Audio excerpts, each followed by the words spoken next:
معزز سامعین گرامی قدر، رمضان اپنے ساتھ بہت سی عبادتوں کو لے کے آتا ہے، لیکن رمضان کا ایک جو بنیادی فلسفہ، غرض و غایت اور مقصد ہے وہ یہ ہے کہ اگر کوئی بندہ گناہوں کی زندگی گزار رہا ہے، گناہوں سے آلودہ ہے، گناہوں سے ہٹا ہوا ہے، تو وہ اپنے آپ کو اس ماہ مبارک میں گناہوں سے پاک اور صاف فرما لے۔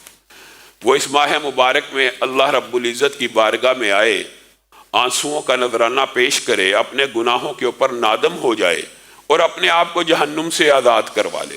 بنیادی طور پہ ناکام اور نامراد، خائب و خاسر اس کی ناک خاک آلود ہوگی کہ جس نے رمضان کا مہینہ پایا اور اپنے آپ کو جہنم سے آزاد نہ کروایا۔ بنیادی طور پہ اگر گناہوں کے ساتھ، گناہوں کے قافلے کے ساتھ لاکھوں کروڑوں گناہوں کو لے کے اس مہینے میں داخل ہوا تھا اور وہی لاکھوں کروڑوں گناہ اس کے ساتھ ہی رمضان کے ساتھ نکل گئے، تو پھر ایسے رمضان کا کوئی فائدہ نہیں۔ اور اللہ رب العزت نے اس کلام حمید کی ابتدا آپ کی اور میری تشفی اور تسلی کے لیے جن الفاظ کے ساتھ کی ہے، میں اور آپ صرف اس کے اوپر غور کر لیں تو ہمیں اللہ رب العزت کی اس وسیع و عریض رحمت کے اوپر یقین آ جائے۔ اللہ تعالیٰ نے قرآن پاک کی ابتدا میں سورۃ فاتحہ کو نازل کیا، یعنی قرآن پاک کی ابتدا میں سورۃ فاتحہ کو رکھا، اور سورۃ فاتحہ سے بھی پہلے ایک آیت کو رکھا۔ وہ کون سی آیت ہے؟ بسم اللہ الرحمن الرحیم۔ اللہ رب العزت اپنے بندوں کو قرآن پاک کی ابتدا میں ایک تعارف کروانا چاہتا ہے۔ بسم اللہ الرحمن الرحیم، اس اللہ کے نام کے ساتھ جو بہت بڑا رحمان ہے اور جو بہت بڑا رحیم ہے۔ رحمان اور رحیم طالب علم ان کے مطلب تو جانتے ہیں، لیکن آپ کو بھی تو ان کا مطلب آنا چاہیے۔ الرحمن ایک ڈائی ہے، ایک وزن ہے، ایک خاص قسم کا ردم آپ سمجھ لیں۔ عربی گرامر کے لوگ اس ڈائی کو سمجھتے ہیں۔ الرحمن ایک خاص وزن ہے، اور یہ عربی لغت کے اندر جب کسی لفظ میں پیدا ہوتا ہے تو اس کے اندر مفہوم اور مراد یہ لی جاتی ہے کہ یہ چیز اب اپنی انتہا کو پہنچ چکی، یہ چیز اب اپنی شدت کو پہنچ چکی، یہ چیز اب اپنے عروج کو پہنچ چکی۔ نیند جب اپنے عروج پہ پہنچ جائے تو عربی میں یہی ڈائی استعمال کر کے کیا کہتے ہیں؟ نومان۔ پیاس جب اپنی شدت پہ پہنچ جائے تو یہی ڈائی استعمال کر کے کہا جاتا ہے عطشان، اور جب بھوک اپنی شدت پہ پہنچ جائے تو کیا کہتے ہیں؟ جوعان۔ سمجھانا مقصود یہ ہے کہ الرحمن جب کوئی رحمت اپنے عروج اور شدت پہ پہنچ جائے اس کو کیا کہتے ہیں؟ رحمان۔ اب عربی لغت جاننے والے، عربی میں قرآن پاک نازل ہوا، اس ڈائی کے اندر شدت اور عروج کا جو معنی پوشیدہ ہے، اس کے اندر عروج اگر ہے تو اس کے بعد کیا ہوتا ہے؟ زوال بھی ہے۔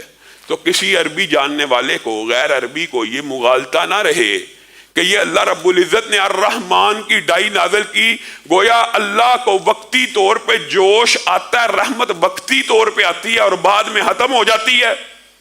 نہیں، اللہ رب العزت نے اس مغالطے کو ابتدا ہی میں دور کر دیا۔ الرحمن کے بعد کیا کہا؟ الرحیم۔ الرحمن رحمت عروج پہ ہے، اور الرحیم یہ ایک ایسی ڈائی ہے جس کے اندر مستقل کنٹینیوٹی، استمرار، ہمیشگی، دوام اور بقا پایا جاتا ہے۔ اور الرحمن الرحیم اکٹھا نازل کرنے کا مطلب یہ ہے کہ اللہ کی رحمت پورے جوش اور عروج پہ ہوتی ہے، ہر لمحے ہوتی ہے، اور الرحیم کا مطلب ہے اس رحمت میں ابدی اور دائمی استمرار ہے، بقا ہے، دوام ہے۔ یہ رحمت کبھی کم نہیں ہوتی۔ کسی کو یہ مغالطہ نہ آ جائے کہ اس ڈائی کے اندر اگر حرف استعمال ہوا تو ایک جوش کے بعد ختم ہو جائے گا۔ الرحیم، پھر وہ رحمت ہمیشہ ہمیشہ کے لیے رہے گی۔ الحمدللہ رب العالمین الرحمن الرحیم۔ اللہ نے ابتدا بھی الرحمن الرحیم سے کی، پھر قرآن پاک کی سورۃ فاتحہ کی پہلی ہی آیت کے اندر الحمدللہ رب العالمین کے بعد کیا کہا؟ الرحمن الرحیم۔ اللہ تعالیٰ اپنا یہ تعارف اپنے بندوں سے کروانا چاہتا ہے، کہاں پہ؟ قرآن پاک کی ابتدا میں۔ اور یہ کیوں کروانا چاہتا ہے؟ میں نے اور آپ نے اس بات کے اوپر کبھی غور نہیں کیا۔ محدثین اس رحمت کو جس طریقے سے بیان کرتے ہیں، کاش اللہ تعالی ہمیں وہ دیدہ بینا دے اور ہمیں یہ اسباق حدیث کے سمجھ آ جائیں۔ محدثین ایک حدیث لے کے آئے ہیں اور اس حدیث سے پہلے واقعات لے کے آئے ہیں، اور محدثین کا یہ اسلوب رہا ہے کہ جب بھی کوئی حدیث بیان کرتے ہیں عظمت کے اعتبار سے، تو اس کے آگے پیچھے سیاق و سباق دباچہ اس کی اہمیت کو واضح کرنے کے لیے کچھ باتیں بیان کرتے ہیں۔ اسی طرح ایک حدیث لے کے آئے ہیں، وہ حدیث میں آپ کے سامنے بعد میں رکھوں گا، لیکن اس حدیث سے پہلے بہت سے واقعات لے کے آئے ہیں، ان میں سے 2 باتیں آپ کو بتلاؤں گا۔ شاید اللہ کی رحمت کا کچھ نہ کچھ اندازہ ہمیں ہو جائے، اور اللہ کی مثال مخلوق کے ساتھ دینا مطلوب نہیں ہے، لیکن یہ بات اس لیے بیان کی جاتی ہے تاکہ لوگوں کو سمجھ آ جائے، ورنہ اللہ کی مثال مخلوق کے ساتھ روا نہیں ہے۔ ایک بندہ ہے، ایک بچہ ہے، اپنی ماں سے ناراض ہو گیا، ماں نے ڈانٹ ڈپٹ کے غصہ کیا، وہ گھر کو چھوڑ کے باہر چلا گیا۔ کچھ دیر بعد اس کو خیال آیا میں کہاں جاؤں، ماں کے علاوہ کیسے زندہ رہ سکتا ہوں۔ ماں کو بھی کچھ دیر بعد غصہ ٹھنڈا ہو گیا تو وہ بے چین ہوگی، بچہ کہاں ہے؟ اب دروازہ کھولتی ہے، بچہ سامنے ہی دہلیز پہ سر رکھ کے تھکا ہارا انتظار کرتا کرتا سو گیا۔ کیا اس ماں کے جو جذبات ہیں یہ ہمیشہ کے لیے مشتعل رہیں گے کہ اس بچے کو اٹھا کے اندر لے آئے گی؟ محدثین پہلی بات یہ لے کے آئے کہ کیا ماں اس بچے کو جو وقتی طور پہ نافرمانی کی اور ماں نے ڈانٹ کے باہر نکال دیا، کیا ہمیشہ کے لیے نکال دیا؟ کیا ہمیشہ کے لیے دھتکار دیا؟ آج اگر باہر دروازہ کھولتی ہے، دہلیز پہ بیٹھا ہے، تو پھر اس کو بھگا دے گی کہ واپس لے آئے گی؟ آپ فیصلہ کیجئے۔ پھر دوسری بات وہ یہ لے کے آئے کہ ایک باپ ہے، طاقتور ہے، مجاہد ہے، دلیر ہے، تندرست ہے، اس کا ایک بیٹا ہے، وہ کسی ڈاکو کے چور کے نرگے میں پھنس گیا، باپ سامنے کھڑا ہے، باپ طاقتور ہے اور ڈاکو کمزور ہے، چور کمزور ہے۔ وہ اس وقت اپنے باپ کو کہے میرے باپ یہ مجھے لوٹ رہا ہے، یہ میرے پہ غالب آ رہا ہے، مجھے اس سے بچا، تو کیا طاقتور باپ اس کو چور اور ڈاکو کے نرگے میں چھوڑ دے گا؟ ہرگز نہیں، اس کو بچا لے گا۔ محدثین یہ واقعات آپ کو سمجھانے کے لیے لے کے آتے ہیں کہ جس طرح اگر تم کبھی اپنے رب کی نافرمانی کر بھی لو، اس کی چوکھٹ پہ آ جاؤ، اس کی چوکھٹ پہ سر کو رکھ دو تو اس کے دروازوں کو کھلا ہوا پاؤ گے۔ اسی طرح کبھی شیطان کے وسوسے کا شکار ہو گئے، شیطان کمزور چور کی مثال ہے، اللہ کے سامنے اس کی کوئی حیثیت نہیں، اگر کبھی اس کے کسی مغالطے کا وسوسے کا شکار ہو جاؤ گے تو اپنے رب کو پکارو تو رب تمہیں اس کے نرگے سے بھی بچا لے گا۔ تم نے رب کو اتنا ہی کمزور سمجھا ہوا، اور یہ کس حدیث کے شروع میں لے کے آئے؟ سبحان اللہ، وہ حدیث بھی کتنی عظیم ہے۔ نبی کریم صلی اللہ علیہ وسلم کے آنکھوں کے سامنے، صحابہ کی آنکھوں کے سامنے ایک عجیب و غریب واقعہ رونما ہوا۔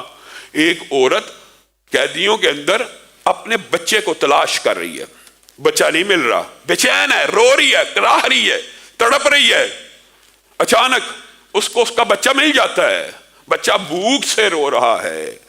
ماں نے یہ پرواہ نہیں کی کہ اس سائیڈ پہ مردوں کا لشکر ہے، اس سائیڈ پہ مردوں کا لشکر ہے، اسی وقت اس بچے کو اٹھا کے اپنے سینے سے لگاتی ہے اور دودھ پلانا شروع کر دیتی ہے۔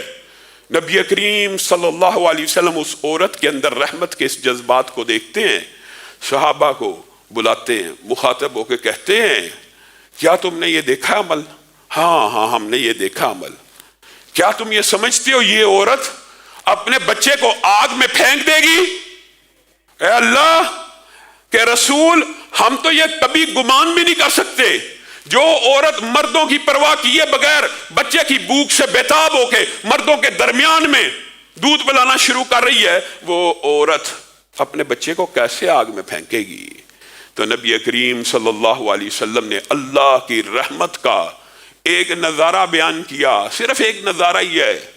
اے میرے صحابہ، جس طرح یہ عورت اپنے بچے کو آگ میں ڈالنا پسند نہیں کرتی، تمہارا رب تم سے اس ماں سے 99 گنا زیادہ پیار کرتا ہے، اس کو کوئی حاجت اور ضرورت نہیں ہے کہ تمہیں آگ میں ڈال دے۔ وما ربک بظلام للعبید، رب اپنے بندوں کے اوپر ظالم نہیں ہے، اور رب کو کوئی حاجت نہیں ہے، رب کو کوئی ضرورت نہیں ہے کہ اس کا کوئی کلمہ گو، اس کا نام لیوا جہنم میں چلا جائے۔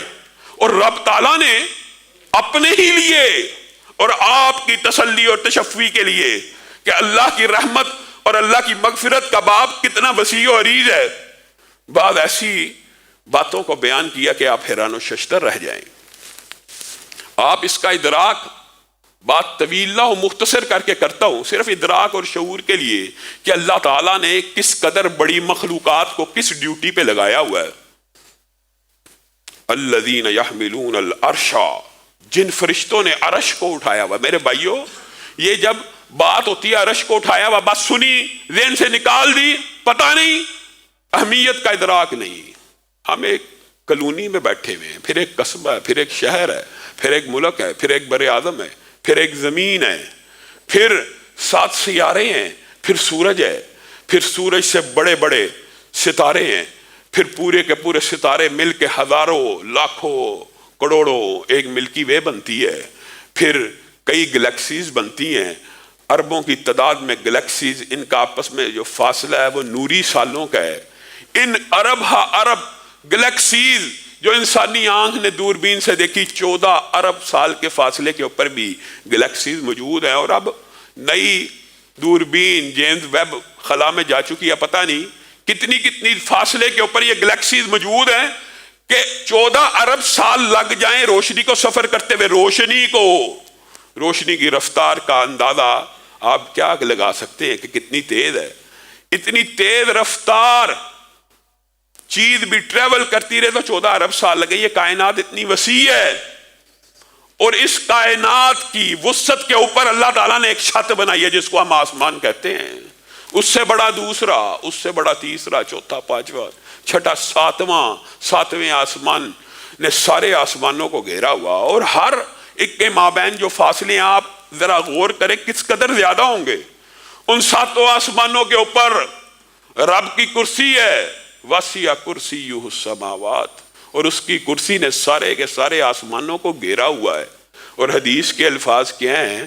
اس کی کرسی کے سامنے یہ پوری کائنات، اس کی کرسی کے سامنے یہ پوری کائنات اس قدر چھوٹی ہے کہ اگر تم صحرا میں جاؤ، پورا بڑا صحرا ہو، وہاں پہ تمہیں انگوٹھی کا ایک چھلا پڑا ہوا ملے تو کرسی صحرا ہے اور باقی پوری کی پوری دنیا انگوٹھی کا ایک چھلا ہے۔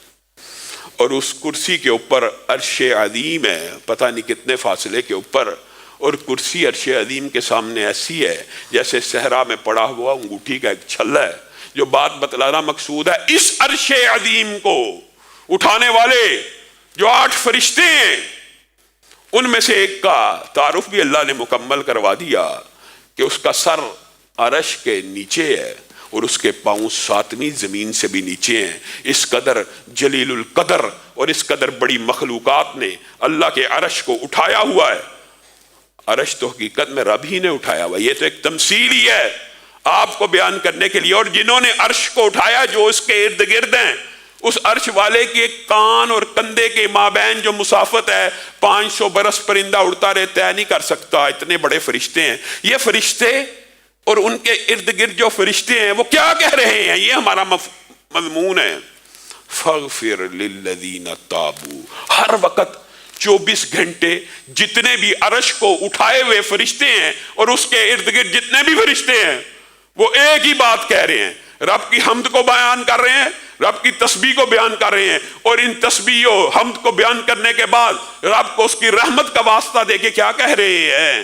فاغفر للذین تابوا۔ اے اللہ، اے اللہ، اے اللہ، ہم آپ کی تسبیح بھی بیان کر رہے ہیں، ہم آپ کی حمد بھی بیان کر رہے ہیں، آپ کی رحمت ہر چیز کے اوپر وسیع ہے۔ اے اللہ، اگر آپ کا کوئی بندہ آ کے آپ کے بارگاہ میں، آپ کے دربار میں آ کے ایک مرتبہ توبہ کر لے تو اے رب آپ اس کو معاف کر دیجئے۔ یہ فرشتے کس کے حکم سے دعا کر رہے ہیں؟ اللہ ہی کے حکم سے دعا کر رہے ہیں۔ اور اسی عرش عظیم پر متعدد روایات اللہ رب العزت نے لکھ کے لگا دیا، پھر لکھ دیا، رحمتی سبقت غضبی، رحمتی غلبت غضبی، میری رحمت میرے غصے پہ ہمیشہ غالب رہے گی، میری رحمت ہمیشہ سبقت لے جائے گی میرے غضب کے اوپر۔ میں اور آپ اپنے رب کی رحمت کا صحیح ادراک اور شعور نہیں کر سکے، گناہوں سے آلودہ ہیں، مانتے ہیں گناہوں سے آلودہ ہیں، آپ بھی آلودہ ہیں۔ کہنے والا دنیا کے اندر کوئی ایک انسان بھی گناہوں سے پاک نہیں ہے۔ کل بنی آدم خطاء وخیر الخطائین توابون، کتنی عظیم حدیث ہے، خوشخبری کی حدیث ہے۔ آدم کا ہر بیٹا غلطی کرتا ہے، اور بہترین غلطی کرنے والا، سبحان اللہ سبحان اللہ، عقل ہو تو سمجھ آئے، بہترین غلطی کرنے والا، کیا غلطی کرنے والا بھی بہترین ہو سکتا ہے؟ جی ہاں، بہترین ہے وہ غلطی کرنے والا جو غلطی کرنے کے بعد رب کی بارگاہ میں آ کے توبہ کر لے، وہ اللہ کے نزدیک بھی بہترین ہے، وہ رسول اللہ صلی اللہ علیہ وسلم کے نزدیک بھی بہترین ہے۔ ہاں، تم کیا سمجھتے ہو تم گناہ کرو گے ہی نہیں؟ یہ بھی حدیث کے الفاظ ہیں، اگر تم گناہ کرو ہی نہ تو اللہ رب العزت ایک ایسی مخلوق پیدا کرے گا جو گناہ کرے گی اور پھر نادم اور شرمندہ ہوگی کہ ایک رب نے بنایا ہے، اس کے سامنے جھکنا ہے، اس کے سامنے توبہ کرنی ہے۔ گویا اللہ رب العزت بندے کی توبہ کی امید لگائے ہوئے، بندے کی توبہ کا انتظار کر رہا ہے کہ گناہ کر لیا کوئی بات نہیں، توبہ بھی تو کرو۔ اسی لیے حدیث کے جو الفاظ ہیں وہ بڑے عظیم ہیں میرے بھائیوں۔ نبی کریم صلی اللہ علیہ وسلم نے فرمایا، اللہ رب العزت نے ایک حدیث قدسی میں ارشاد فرمایا ہے، اے ابن آدم اگر تو اپنی امیدیں مجھ سے وابستہ رکھ، پہلی بات اپنی امیدیں، اور مجھ سے ہی سوال کرتا رہ، پھر تو جتنے مرضی گناہ لے کے آئے، لا ابالی، مجھے کوئی پرواہ نہیں، میں تیرے سارے کے سارے گناہوں کو معاف کر دوں گا، لیکن شرط کیا ہے؟ امید بھی مجھ سے باندھنی ہے اور سوال بھی مجھ سے کرنا ہے۔ دو شرطیں، امید بھی مجھ سے اور سوال بھی مجھ سے۔ اے ابن آدم اگر تیری یہ نیچر بن جائے کہ امید بھی مجھ سے اور سوال بھی مجھ سے ہے، تو پھر آسمان تک گناہوں کو لے کے آ، تیرا رب آسمان کے برابر مغفرت کو لے کے آئے گا۔ اے ابن آدم اگر تو یہ دو شرطوں کو پورا رکھتا ہے اور مرنے کے بعد بھی، یہ عظیم حدیث ہے رحمت کی، دنیا میں تو جو گناہ کیے معافی مانگ لی، امید تھی، سوال کرتا رہا، اللہ معاف کرتا رہا، لیکن مرنے کے بعد بھی اگر تیرے گناہ زمین کے برابر ہوں، لیکن یہاں پہ اللہ نے تیسری شرط کا بھی اضافہ کر دیا، امید بھی تھی اور سوال بھی مجھ سے کرتا ہوا آیا دنیا سے، اور تیسری شرط آخری جملے کے ساتھ کیا لگائی؟ اس حالت میں کہ تو نے کبھی میری ذات کے ساتھ کسی کو شریک نہ کیا ہو، تو زمین بھر گناہ لے کے بھی آ جائے گا تو وہاں پہ بھی تیرے زمین بھر گناہوں کو معاف کر دیا جائے گا۔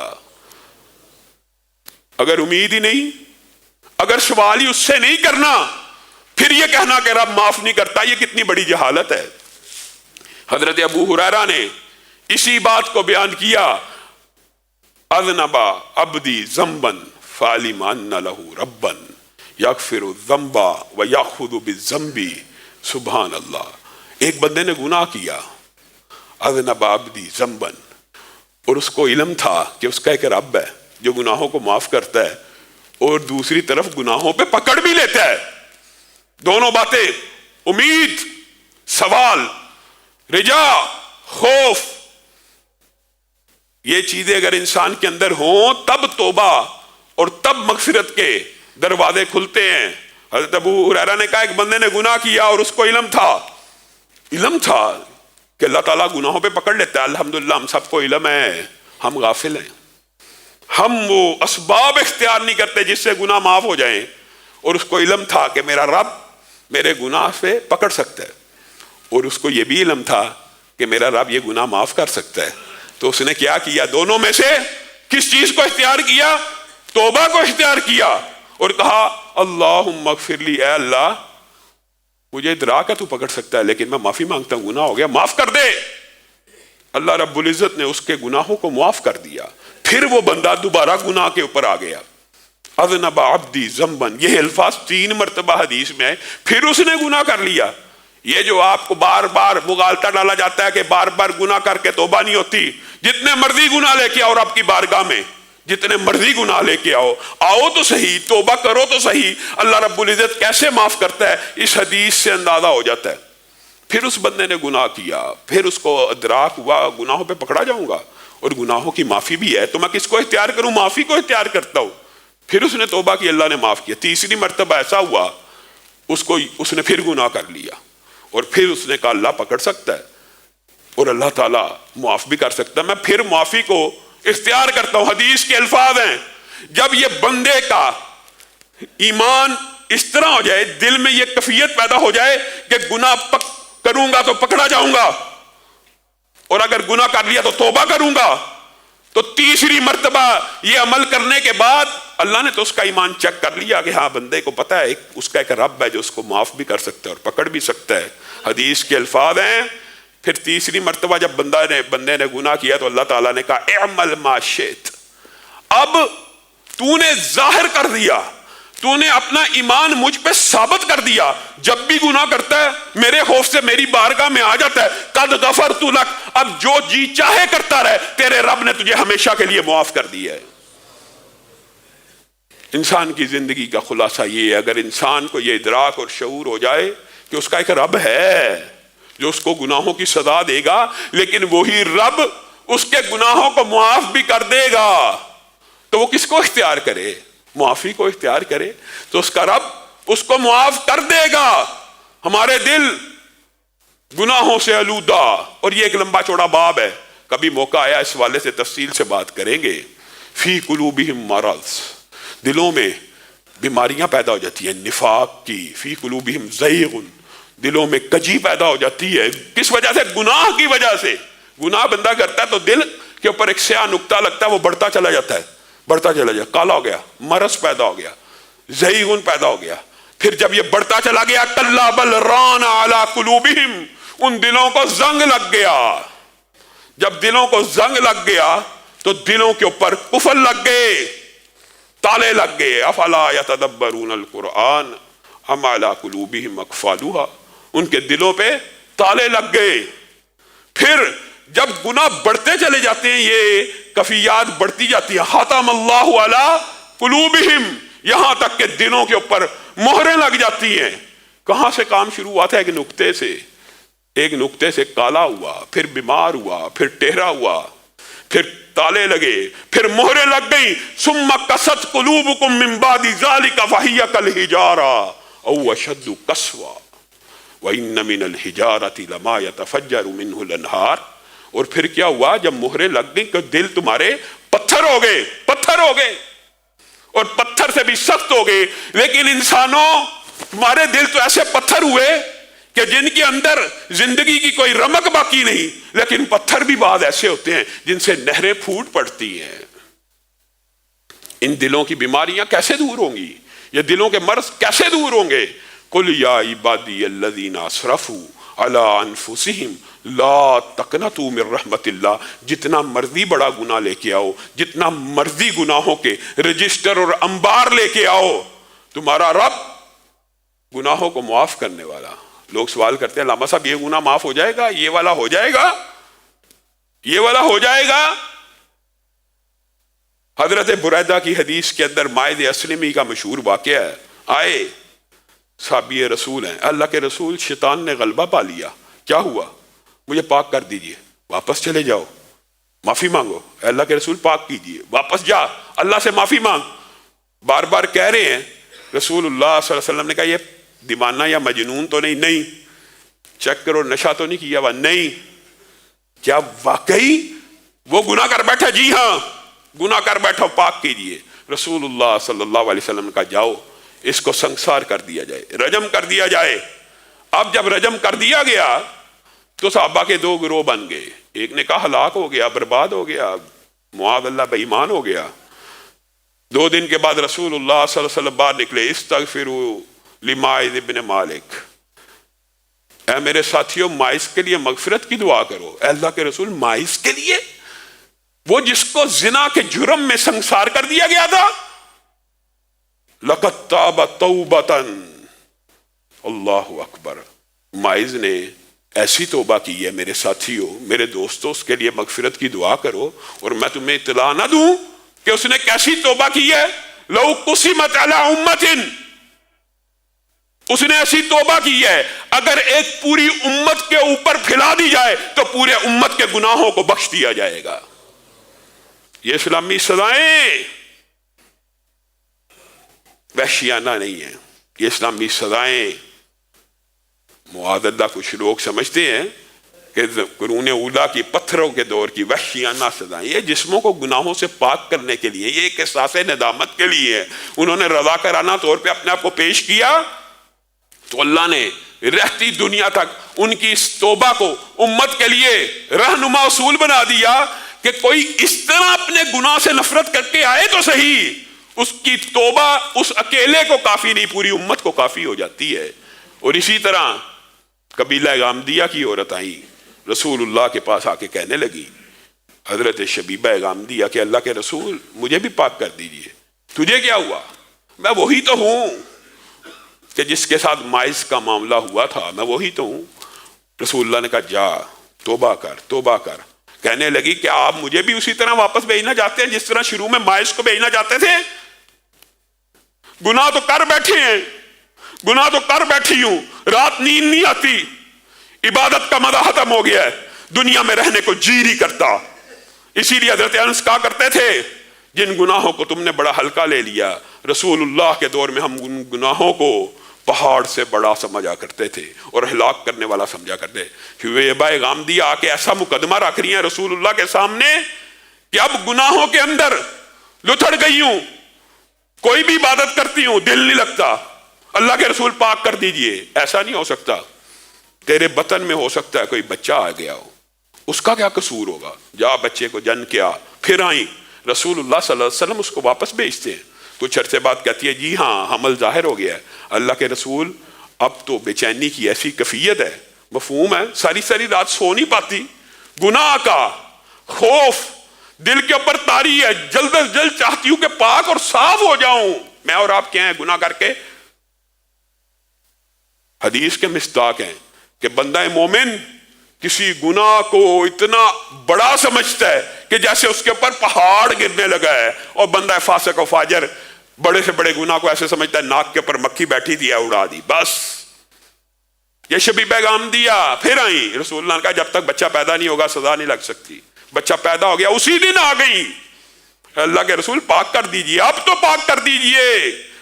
ماہ و شب بیت گئے، گناہ کی ندامت دل سے نہیں جاتی۔ رسول اللہ نے کہا اس بچے کا کیا قصور ہے، اس کو کون پالے گا، جا اس کو پال پوس، جس وقت یہ روٹی کھانا شروع کر دے گا ہم تیرے اوپر حد کو نافذ کر دیں گے۔ اس عورت کی گناہ کے اوپر ندامت اور توبہ کی کیفیت ایسی تھی کہ 6 ماہ کا بچہ نہیں تھا، روٹی کھاتا ہوا آیا، رسول اللہ کی بارگاہ میں پیش کر دیا، اب تو پاک کر دیجئے۔ رسول اللہ صلی اللہ علیہ وسلم نے صحابہ کو کہا اس کو پاک کر دو، اس کو رجم کی سزا دے دو۔ پتھر مارے گئے، ایک پتھر ماتھے پہ لگا، خون کا فوارہ نکلا، حضرت خالد ابن ولید کے کپڑوں کو تر کر گیا۔ تو خالد کے منہ سے انسانی فطرت کے تحت یہ الفاظ نکل گئے، ناپاک عورت، بری عورت، جاتے جاتے میرے کپڑوں کو بھی ناپاک کر گئی ہے۔ رسول اللہ صلی اللہ علیہ وسلم نے یہ آواز سن لی، مہلن یا خالد، مہلن اے خالد، صبر، ہوش، آہستہ، تجھے کیا پتا اس عورت کی توبہ کیسی ہے؟ اگر کوئی ٹیکس لینے والا ظالم جابر بطاخور بھی ہو، وہ بھی اگر اس نیت سے توبہ کرے اللہ اس کو بھی معاف کر دیتا ہے۔ تجھے کیا پتا اس کی توبہ کیسی ہے؟ آپ اور میں یہ سمجھتے ہیں کہ اتنا بڑا گناہ ہو گیا اب رب نے معاف نہیں کرنا، یہ شیطان کا اس سے بڑا مغالطہ اور وسوسہ ہے۔ شیطان تو چاہتا ہی یہ ہے کہ آپ رب کی دربار میں آئی نا، اور اللہ تعالیٰ کیا چاہتا ہے؟ اللہ تعالیٰ اپنے بندے سے توبہ چاہتا ہے، اور کس طرح چاہتا ہے؟ سبحان اللہ، حدیث میں جو الفاظ ہیں وہ بھی کتنے عظیم ہیں۔ گناہ تو کرے، گناہ میں کروں، چاہیے تجھے اور مجھے کہ ہم اپنے ہاتھوں کو پھیلا دیں کہ رب ہمیں معاف کر دے، معاف کر دے، لیکن حدیث کے الفاظ ہیں ان اللہ یبسط یدہ باللیل، ان اللہ یبسط یدہ باللیل لیتوب مسیء النہار وان اللہ یبسط یدہ بالنہار لیتوب مسیء اللیل۔ ہر رات اللہ رب العزت اپنے ہاتھوں کو پھیلاتے ہیں. ہے کوئی توبہ کرنے والا؟ ہاتھ تجھے پھیلانے چاہیے. اور ہاتھ کون پھیلا رہا؟ اللہ. ان اللہ یبسط یدہ باللیل. اس لیے پھیلاتا ہے کہ سارے دن جو گناہ کیے تھے آ کے توبہ کر لے، تیرے گناہوں کو معاف کر دوں. اور پھر جب دن ہوتا ہے پھر اپنے ہاتھوں کو پھیلاتا ہے. اور اگر آپ غور کریں تو دنیا میں ہر وقت کہیں دن طلوع ہو رہا ہے اور کہیں رات ہو رہی ہے. گویا 24 گھنٹے رب کا یہ اعلان ہے کوئی جو معافی مانگنے والا آئے میں اس کے گناہوں کو معاف کر دوں. حتی تطلع الشمس من مغربها. اور اللہ یہ صدا اس وقت تک لگاتا رہے گا جب تک سورج مغرب سے نکلنا آئے. میں اور آپ غافل ہیں. اللہ کی صدا بھی رسول اللہ نے بتائی ہے. یہ صدا تو کیا اللہ صدا دے نہیں رہا؟ ہمارا یہ عقیدہ اور ایمان ہے جو رسول اللہ صلی اللہ علیہ وسلم نے بتلا دیا وہ من معن ویسا ہی ہے. اور اللہ رب العزت اپنے بندے کی توبہ سے خوش ہوتے ہیں. اور کس طرح خوش ہوتے ہیں اس کی بھی جو مثال حدیث میں بیان کی ہے وہ عجیب ہے. عجیب. اللہ رب العزت اپنے بندے کی توبہ سے اتنا خوش ہوتا ہے، اتنا خوش ہوتا ہے. مثال بھی نبی کریم دے دے کے سمجھا رہے ہیں. تم نے رب کی رحمت کو سمجھا نہیں ہے. وہ رب جس نے ایک حصہ رحمت دنیا پہ اتارا، اس حصہ رحمت کی وجہ سے ماں بیٹے سے محبت کرتی ہے، بھائی بھائی سے محبت کرتا ہے، میاں بیوی آپس میں محبت کرتے ہیں، اولاد والدین سے محبت کرتی ہے، درندے پرندے چرند پرند ہر چیز اپنی اولاد سے محبت کرتی ہے. اس ایک حصہ رحمت سے، اور اس ایک حصہ رحمت کے اندر رحمت للعالمین حضرت محمد الرسول اللہ صلی اللہ علیہ وسلم کی رحمت بھی شامل ہے. اور باقی 99 حصے اللہ رب العزت نے رحمت کے کہاں رکھے ہوئے ہیں؟ اپنے پاس. کس لیے؟ اپنے اور بندوں کے مابین معاملہ کرنے کے لیے کہ کل قیامت کا دن آئے گا، یہ 99 حصے رحمت کے اس دن کام میں آئیں گے تاکہ بندوں کو جنت میں داخل کیا جا سکے. جہنم میں نہیں، جنت میں داخل کیا جا سکے. ایک حصہ رحمت سے دنیا کی ساری محبتیں چل رہی ہیں. ساری محبتیں ایک حصہ رحمت سے ہے. وہ 99 حصے اپنے پاس رکھ کے اپنے بندوں کے ساتھ اپنی محبت کا اظہار کا اعلان بھی کر رہا ہے. ہاں جو نافرمان ہے پھر وہ نافرمان ہے. رب تو کہہ رہا ہے آ جاؤ. اور یہ بھی کہہ رہا ہے رسول اللہ صلی اللہ علیہ وسلم کے ذریعے سے کہ تمہارا رب تمہاری توبہ سے لوٹ آنے سے اتنا خوش ہوتا ہے. رسول اللہ صلی اللہ علیہ وسلم نے فرمایا ایک بندہ صحرا میں گیا یا جنگل میں گیا، ساتھ ایک اونٹ ہے، ساتھ ایک سواری ہے، اس کے پر مال لدا ہوا ہے، وہ مال لدا ہوا ہے. اچانک وہ سواری کھو گئی. اب وہ اس سواری کو ڈھونڈ رہا ہے، تلاش کر رہا ہے. صحرا ہے، نہ پانی ہے نہ کھانا ہے. اب اس بندے نے تلاش کرتے کرتے دن بیت گئے، سواری نہ ملی. اب اس بندے کو یقین ہو گیا 100% کہ میں مرنے لگا ہوں. یہ نبی کریم صلی اللہ علیہ وسلم مثال دے رہے ہیں سمجھانے کے لیے. مخلوق کی مثال اللہ کے ساتھ نہیں ہے، لیکن خوشی کی وہ کیفیت جو رب کی ہوتی ہے جب بندہ توبہ کرتا ہے وہ کیفیت کو بیان کرنا چاہتے ہیں. اس بندے کو اچانک اس موت کے عالم میں اپنی سواری واپس نظر آ گئی. اب بتائیے یہ بندہ کتنا خوش ہوگا کہ موت کے منہ میں جا رہا تھا، سامنے سواری بھی آ گئی، سامان بھی آ گیا. اتنا خوش ہوا کہ خوشی سے یہ کہنے لگا، زبان الٹ گئی، خوشی سے زبان بھی الٹ گئی، اے اللہ تو میرا بندہ میں تیرا رب. رسول اللہ صلی اللہ علیہ وسلم نے فرمایا یہ کیفیت جو بندے کے اوپر طاری ہوئی، اللہ کی قسم جب تم میں سے کوئی بندہ اپنے رب کے سامنے ہاتھوں کو پھیلاتا ہے تو اس کا رب اسی طرح خوش ہو جاتا ہے، خوش ہو جاتا ہے. آپ اور میں چاہے جتنے مرضی بڑے گناہ لے کے آئیں، اللہ رب العزت کی بارگاہ میں آ کے آنسوؤں کا نذرانہ پیش کریں، ہاتھوں کو اٹھا لیں، اللہ رب العزت ہمیں معاف کر دے، تو پھر یہ وہم وسوسہ شیطانی خیال دماغ میں نہیں رہنا چاہیے کہ اللہ نے معاف نہیں کیا. امید اسی سے، سوال اسی سے، مغفرت کی التجا اسی سے. پھر رب آسمان بھر کے مغفرت کے دروازے کھولے گا، زمین بھر کے گناہوں کو بھی معاف کر دے گا. اللہ رب العزت جو کہا گیا جو سنا گیا